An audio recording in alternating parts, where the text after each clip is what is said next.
मोदी सरकार आती है तो वो गरीबों की तरफ देखना चाहिए। हर चीज अडानी अंबानी नहीं होते, हर चीज भिखारी भी होते हैं। शख्सियत जीतती है, काम जीतता है, ना कि भाषण जीतता है। मुख्यमंत्री कौन लाया? हम ही तो लाए ना। प्रधानमंत्री कौन लाया? हम ही तो लाए ना। हम सीट पे बिठाना जानते हैं तो उखाड़ के फेंकना भी जानते हैं। जनता में वो ताकत है, लेकिन जनता भी दोगली है। एक तो फ्री की तरफ भाग रही है और एक पैसे की तरफ, बॉडी की तरफ भाग रही है। यहाँ का किचड़ा कहीं हटा नहीं है, नो हटेंगे। सरकार कोई भी आ जाए या कोई भी संसद आएंगे तो यहाँ का कीचड़ ऐसे ही पड़ेगा। अच्छी है, मगर वो जो वादा करते हैं वो वादा खिलाफी करते हैं। ये और कोई मुद्दे नहीं, जो भी वादा करते हैं वो मुकर जाते हैं। देख रहे हैं दिल्ली 24/7 और मैं हूँ आपके साथ सिमरन का। इस वक्त मैं मौजूद हूँ सदर बाजार में, जहाँ पर हम लोगों से आने वाले लोकसभा चुनाव के बारे में बात करने वाले हैं। अब जैसे कि दिल्ली में लोकसभा चुनाव 25 मई से स्टार्ट है और इधर सदर बाजार से कांग्रेस से खड़े हो रहे जेपी अग्रवाल, तो वही उसके अगेंस्ट में बीजेपी से खड़े हो रहे प्रवीण खंडेलवाल। तो आइए जानते हैं कि लोग किन मुद्दों पर ध्यान रखते हुए वोट करेंगे। आपका नाम क्या है? अरुण कुमार। किन मुद्दों पर ध्यान में रखते हुए वोट करेंगे? इसलिए कि थोड़ा वो प्रतिबंध लगा है महंगाई की, इसमें थोड़ी महंगाई कम करो। हर एक चीज महंगाई हो रही है, इसकी कम करो। हमारे सब रोजगार में दो पैसे कमाते हो, खर्चे हो जाते ज्यादा। रोजगार के लिए कुछ प्रतिबंध लगाओ, काम के लिए कुछ करो। काम नहीं हो रहा हम लोग को, इसीलिए। तो ये आपके मेन मुद्दे हैं, महंगाई और बेरोजगारी। तो आप क्या नया चेहरा नहीं चाहते यहाँ पे? चाहते नहीं तो चाहते कि नहीं? हाँ चाहते। क्या है? मेरा शुभ नाम दिनेश कुमार मंडल है। आपको क्या लगता है यहाँ से कौन जीत सकता है, बीजेपी या कांग्रेस? बीजेपी यहाँ से जीतेंगे। किन मुद्दों पर ध्यान में रखते हुए आप ऐसा कह रहे हैं? अरे भाई साहब, बीजेपी का मुझे जो है अच्छे चीज देखने में लग रहा है, हर काम अच्छे लग रहे हैं। जैसे कि कौन से काम अच्छे लग रहे हैं? यहाँ पे साफ सफाई के बारे में बोलेंगे, आपको यहाँ पे दिख रहा है कि यहाँ पे कचरा वगैरह सब पड़े हुए हैं, इसके बाद भी आप बोल रहे हैं? ये सदर है, ये तो किचड़ा रहेंगे। यहाँ का किचड़ा कहीं हटा नहीं है, नो हटेंगे। सरकार कोई भी आ जाए या कोई भी संसद आएंगे तो यहाँ का कीचड़ ऐसे ही पड़े रहेंगे। आपका नाम क्या है? मेरा नाम है मोहम्मद नसीम। आपको क्या लगता है सदर बाजार से बीजेपी से प्रवीण खंडेलवाल जीतेंगे या फिर कांग्रेस से जेपी अग्रवाल? देखिए, ये तो काम के ऊपर डिपेंड करता है। ये चीज तो ऑलरेडी बीजेपी है ही, और जैसा काम कर रही है वो सभी देख रहा है। और ये ऑलरेडी जो है कांग्रेस है ही नहीं इसके अंदर अभी तो। अब जब आएगी जब देखेंगे करते नहीं करती। अभी तो फिलहाल बीजेपी के चांस ज्यादा है। आपके हिसाब से आपको कौन सी पार्टी का काम पसंद आता है? देखिए जी, हमें तो इंसानियत का काम पसंद आता है। पार्टी कुछ ही चाहिए हमारे को, हमें इंसानियत चाहिए जो आदमी को 2 रोटी दे सके, कारोबार दे सके। बाकी तो शेर तो बहुत है। तो आपने जब ये चीज बोला कि बीजेपी दे रही है ये सब, देखो जो आएगी वो चाहे मजबूरी में दे, उसे देना तो पड़ेगा ही। तो अभी बीजेपी 10 सालों से सत्ता में है, तो अगर वो दोबारा से सत्ता में आती तो ये सब काम होगा क्या? होगा, लेकिन कम होगा। पहले से ज्यादा कम होगा। वो 10 साल हो गए ना, 15 साल के बाद सत्ता बदली जाती है। जब 42 साल 45 साल से कांग्रेस थी, जब कुछ नहीं बदला, गरीबी कल भी थी और गरीबी आज भी है कि नहीं है? अब देखते हैं सत्ता क्या करती है। जैसे इन्होंने पहली बार में करा 100% काम करा, दूसरी बार में करा 50% काम करा, अब आएंगे 25 भी हो सकता है नहीं हो सकता। बढ़ोतरी तो बहुत कम है, ये कटौती बहुत ज्यादा है। इसलिए जाहिर बात है, अगर जब मोदी सरकार आती है तो वो गरीबों की तरफ देखना चाहिए। हर चीज अडानी अंबानी नहीं होते, हर चीज भिखारी भी होते हैं। हाँ, लेकिन यही जैसे आपने बोला कि अभी जो मोदी जी वो हर बार अडानी अंबानी करते हैं, उनके मुंह में बस बिजनेसमैन ही रहता है। और जो बाकी जो ऐसे मिडिल क्लास के लोग हो गए, जो गरीब लोग हो गए, मोदी जी उन पर ध्यान नहीं देते। तो इस पर क्या बोलेंगे? मैं उनको यही ध्यान दूंगा कि हमारे मोदी जी जो प्रधानमंत्री है, हमारे देश के अच्छे प्रधानमंत्री, ऐसी बात नहीं है। और मुख्यमंत्री भी अच्छे हैं, अंदर बैठे हैं हमारे साथ, वो भी अच्छे काम कर रहे हैं, ये नहीं करते। हम तो दोनों में जो भी हो, दोनों ही हैं। दोनों गरीबों की तरफ भी देखो, ये बेचारे कहाँ जाएंगे? अपना खेत खलियान छोड़ के 2 रुपए की मजदूरी करने आ रहा है, और वो भी यही देके चले हैं। लेकिन आपके हिसाब से आप कौन सी पार्टी को पसंद करते हैं? आपके हिसाब से देखो, हमारे हिसाब से तो ये है, अगर बीजेपी अच्छा काम करे तो बीजेपी ही आएगी, और अगर नहीं करती है तो अपना भी चली जाएगी। और क्या बोलेंगे, जब केजरीवाल का कहना है कि जैसे ही ये इलेक्शन की डेट सामने आई है वैसे ही बीजेपी वालों ने उनको जेल में डलवा दिया।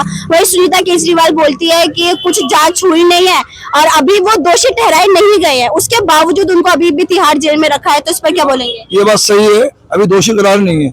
अगर दोषी करार नहीं होता, आदमी को उसे छोड़ा जाता है, चाहे जमानत पे हो किसी में भी हो। अगर वो दोषी करार अंदर छोड़ो ही नहीं, फिर उसको जो सजा आम आदमी की होती है वो उसका मुख्यमंत्री कौन लाया? हम ही तो लाए ना। प्रधानमंत्री कौन लाया? हम ही तो लाए ना। हम सीट पे बिठाना जानते हैं तो उखाड़ के फेंकना भी जानते हैं। जनता में वो ताकत है, लेकिन जनता भी दोगली है। एक तो फ्री की तरफ भाग रही है और एक पैसे की तरफ, बॉडी की तरफ भाग रही है। ये गरीबों को भी देखो, अगर अमीरी सब कुछ नहीं होता, गरीब भी कोई चीज होती है। ये गरीब आदमी देखो, बच्चे देखो, उनके माँ बाप हैं कुछ है, सभी कुछ को देखना पड़ता है। यानी सारे अंबानी जहाजों में घूम रहे हैं, हम लोग यहाँ म्यूनसिपालिटी का पानी पी रहे हैं, फिल्टर पानी नहीं पी रहा है। आपके हिसाब से यहाँ पे बीजेपी काम करवा रही है, क्योंकि यहाँ पर पहले डॉक्टर हर्षवर्धन थे, लेकिन बीजेपी ने उनका टिकट काट के प्रवीण खंडेलवाल को दे दिया है, तो बीजेपी ने कुछ काम किया है सदर बाजार में? सदर यार वो काम सभी, मैं क्या कह रहा हूँ आपको, काम कर रहा है, कुछ को दिखता है, कुछ को नहीं दिखता है। आपको दिख रहा है? आप अपना हम तो बैठे हुए हैं, हमें दिख रही है हर चीज कि केजरीवाल क्या कर रही है और ये जो बीजेपी क्या कर रही है। उससे पहले विजय गोयल साहब भी थे, उन्होंने भी अच्छा काम करा। विजय गोयल साहब ने इसी जयप्रकाश अग्रवाल को हराया था, तो उसके बाद वो थे नहीं थे, तो उन्होंने भी काम अच्छा करा, तभी जीते ना।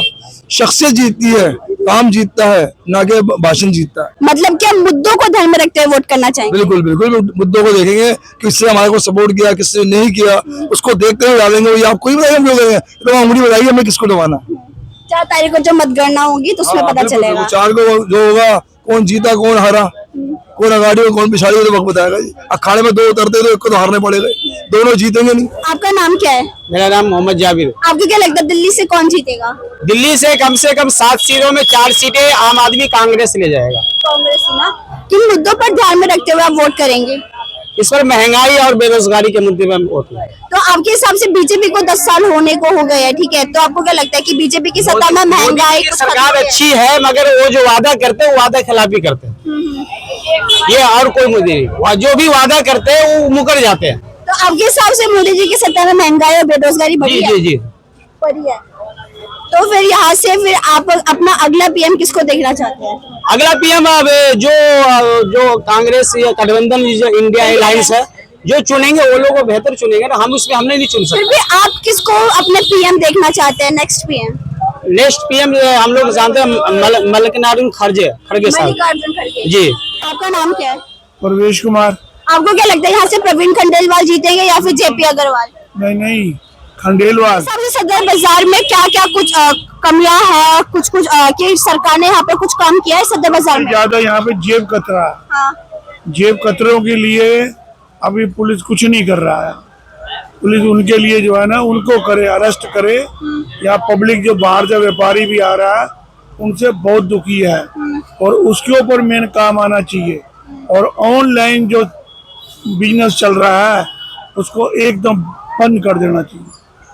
आपने जैसे ऑनलाइन बिजनेस बोला, लेकिन जो मोदी जी है वो डिजिटल इंडिया करते हैं, और इसी के थ्रू ऑनलाइन बिजनेस जो है ना और ज्यादा एक्सपेंड हुआ है, तो इस पर क्या बोलेंगे? जब तक वो हम रिटेलर को उनको सुविधा नहीं देंगे, इस तरह का भी रिटेलर बिल्कुल ही अगर मर जाए, काम बिजनेस ठप पड़ा, उनके लिए भी उनको सोचना पड़ेगा कि वो भी क्या करें। लेकिन ऐसा लोग बोलते हैं जो मोदी जी के खिलाफ में है, वो बोलते हैं कि मोदी जी जो है वो जो बिजनेसमैन है वो उन्हीं का साथ देते हैं, और आप बोले कि आपका बिजनेस ठप पड़ा है, लेकिन आपको बीजेपी पार्टी पसंद है। देखो, पसंद बीजेपी है, लेकिन अभी इस लाइन के अंदर उनको जो है, ये जो इसका पहले इतना नहीं था, ये धीरे धीरे ऑनलाइन का जो प्रकोप है ये बहुत ज्यादा बढ़ गया है। तो इसके ज्यादा बढ़ने से बाजारों में बहुत ज्यादा असर पड़ गया। मैं ऐसे बाजारों आपको बता सकता हूँ, लक्ष्मी नगर तो सारा दिन दुकानदार खाली पड़ रहे हैं, और वो मोदी के खिलाफ भी बोल रहे हैं, जबकि है बीजेपी के, सपोर्ट करते हैं, लेकिन वो व्यापार करके अपने बिजनेस करके जो है उसको जो है। अच्छा, मतलब मोदी जी को पसंद करते भी है, लेकिन उनका जो डिजिटल वाला है वो चीज आपको अच्छा नहीं लगा? हाँ, बिल्कुल अच्छा नहीं लगता। ये जो हम चाहते हैं हम उनके साथ हैं, हमारे इस बारे में सोचा। आपका नाम क्या है? हमारा असलम नाम है। आपको क्या लगता है दिल्ली से किसकी पार्टी आ सकती है? अब भाई केजरीवाल तो पहले थे, तो उन्हीं का संभव लग रहा है। तो केजरीवाल इस बार दोबारा से सत्ता में आएंगी? लग तो ऐसे उम्मीद तो लग रहा है। अच्छा, आप इस पर क्या बोलेंगे? जब चुनाव की डेट सामने आई तब केजरीवाल का कहना है कि जैसी चुनाव की डेट सामने आई वैसे ही उनको जेल में डाल दिया गया, तो ये बीजेपी वालों का चाल है, तो इस पर क्या बोलेंगे? हम क्या बोलेंगे भाई, सच्चाई जो होती है वही हर इंसान देखता है। आपके हिसाब से क्या ये सच में बीजेपी को षड्यंत्र रच रहा है केजरीवाल के खिलाफ? अब क्या हम बताएं, हम कुछ कह नहीं सकते हैं। अच्छा, आप यूपी से, तो यूपी में फिर आप कौन सी पार्टी को पसंद करते हैं? हम तो भाई अखिलेश यादव को जो है पसंद करते मतलब इंडिया अलायंस को? हाँ। तो आपको क्या लगता है अगर इंडिया अलायंस जीत जाती है लोकसभा चुनाव, तो इंडिया अलायंस से आप किसको पीएम चुनना चाहेंगे? मतलब देखना चाहेंगे? राहुल को। राहुल गांधी को। तो आपको राहुल गांधी का काम पसंद है? तो हमने यहाँ पे लोगों से बात करी, यहाँ पे लोगों का कहना है कि इस बार भी दिल्ली में तो केजरीवाल ही आएंगी, यानी कि इंडिया अलायंस आएगी। लेकिन यहाँ पे जो दूसरे जो लोग हैं वो कहते हैं कि बीजेपी भी अच्छा काम करिए, बीजेपी भी आ सकती है।